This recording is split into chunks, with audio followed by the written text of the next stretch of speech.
Hi everyone, this is Veronica. Today we are going to talk about population pyramid.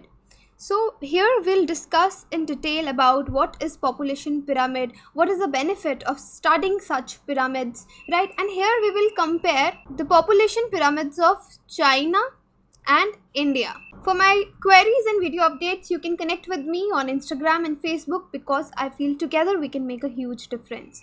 Now see what is the relevance of this topic. It will be covered under your mains paper 1, population and associated issues.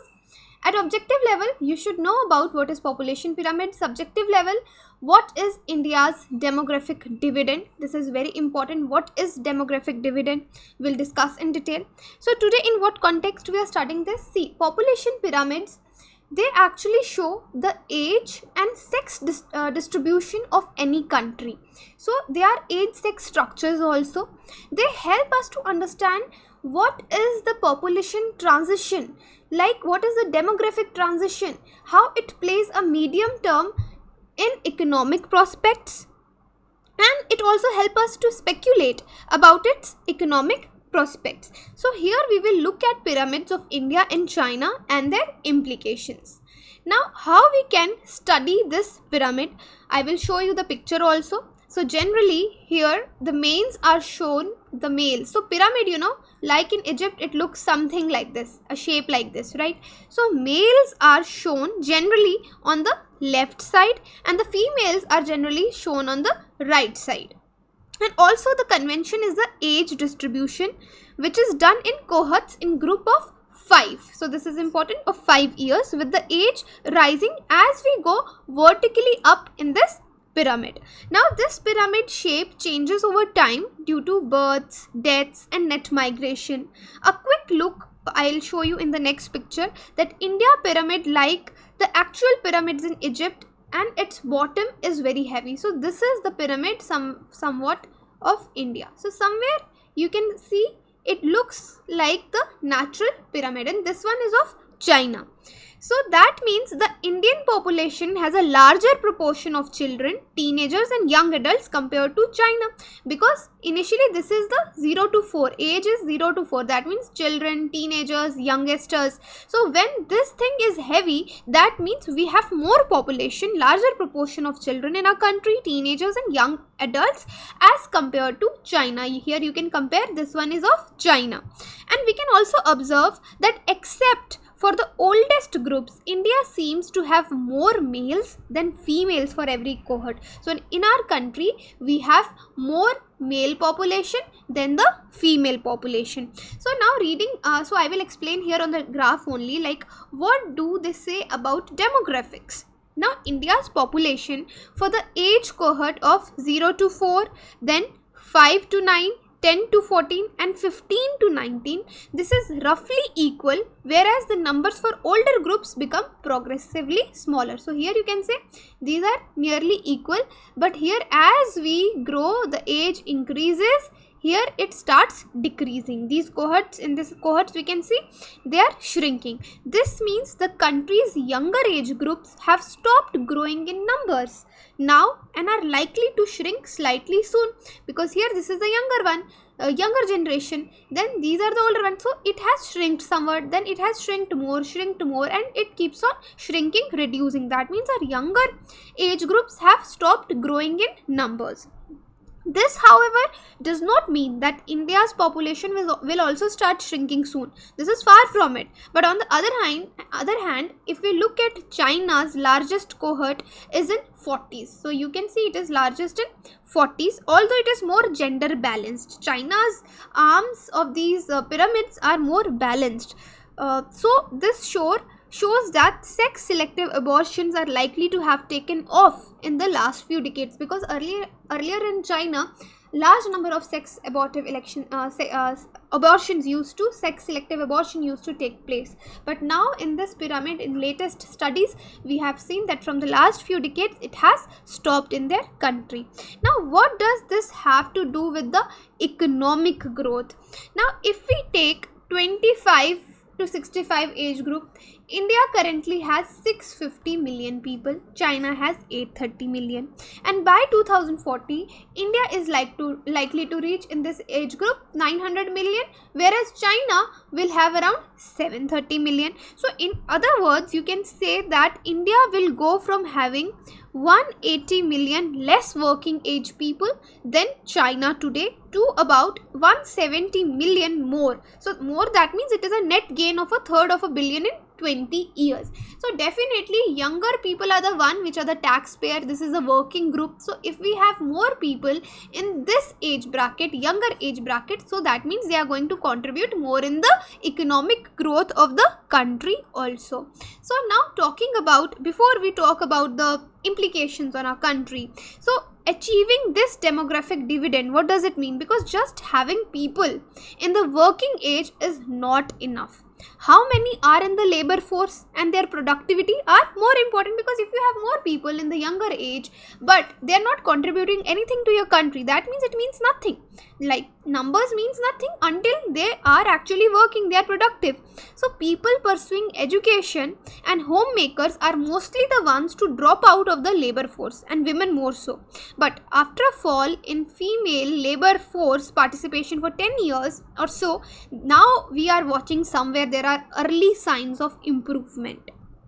And on productivity, Indians about to enter 25 plus age group have almost universal literacy across both the genders, and many are digital natives even in lower income groups. So what kind of implications we can expect in India? We can speculate in India. So Indian state has to invest more and efficiently in your human capital and the infrastructure, because if you know population is increasing, we need to somewhere invest in the infrastructure and in human capital.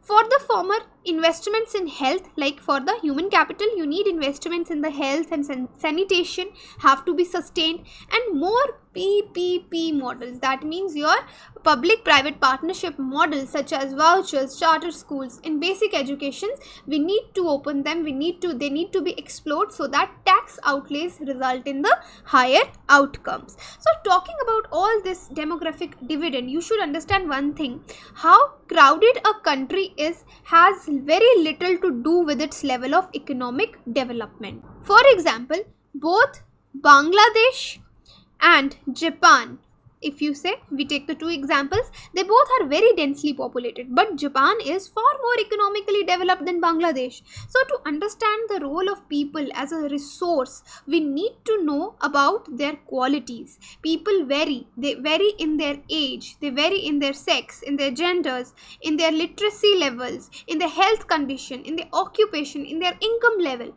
So it is essential to understand these characteristics of the people. And people composition, like the population composition, it refers to the structure of the population. The composition of population, it actually helps us to know how many are males, how many are females, which age group they belong, how educated they are, what type of occupation they are employed in, and what their income levels and health conditions are. So an interesting way of studying the population composition of a country is by looking at the population pyramid, also called as, this is also known as age sex pyramid. Okay. So a population pyramid, ultimately it shows you the total population dividend into various age groups, whether you talk about 5 to 9 years, 10 to 14 years, or so on. So the percentage of total population when it is subdivided into your males, into your females, in each of those groups, the shape of population pyramid tells the story of people living in a particular country. So the number of children below 15 years are shown in the bottom. They reflect the level of birth. So once again I'll shift here. So here you can say, so this level, what does it show? Level of births. The size of the top shows the numbers of aged people. So top you can say number of aged people above 65 years, and it reflects the number of deaths also.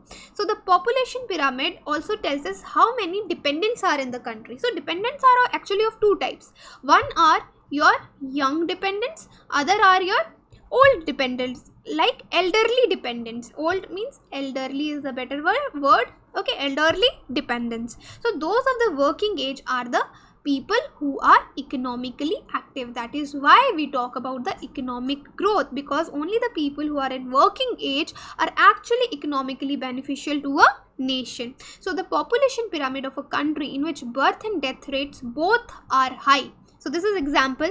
Suppose there is a country where the birth rate and the death rate both are high, and that means it has high is broad at the base. So it will be broader at the base and rapidly narrows at the top, because death is also taking place equally. So this is because although many children are born, a large percentage of them die in their infancy. Relatively few become adults, and then there are very few people who are old. So this situation is typified by the pyramid which is shown in the Kenya. Kenya is a country, so its pyramid is something like that. It has high birth rate, it has high death rate also. And in countries where death rates, especially amongst the young, are decreasing, the pyramid is broad in the younger age groups. So in younger age groups, it will be broader because more infants survive to adulthood. So this can be seen in the pyramid of India. As you have seen, such population contain a relatively large number of young people, which means a strong and expanding labor force. So in countries like Japan, low birth rates make the pyramid narrow at the base. That means decreased death rates allow number of people to reach old age. So definitely what we can say here, skilled, spirited and hopeful young people endowed with a positive outlook are the future of any nation. Obviously young people are the future of the nation. So we in India are very fortunate right now to have such a resource. They must be educated and provided skills and opportunities to become able and productive. So this is the advantage of having young population. We can have better economic growth, increased labor force, increased fiscal space, rise in women's workforce, increase in saving rate. So massive shift towards a middle class society, that is the rise of aspirational class. So this is the benefit of demographic dividend, and especially India is at advantage. In way forward, we can talk about, so for such people, such a population demography, we should invest in human capital, skill development, because if we have young people but they are unskilled, then there is no benefit. Therefore, we have to work on their skill development, on their education, health, job creation and urbanization as well, so that they can afford affordable housing in the urban areas also. So this is all about today's lecture. Thank you. So this is the channel StudyIQ. If you're preparing for UPSC or any government exam, our pen drive and tablet courses are available.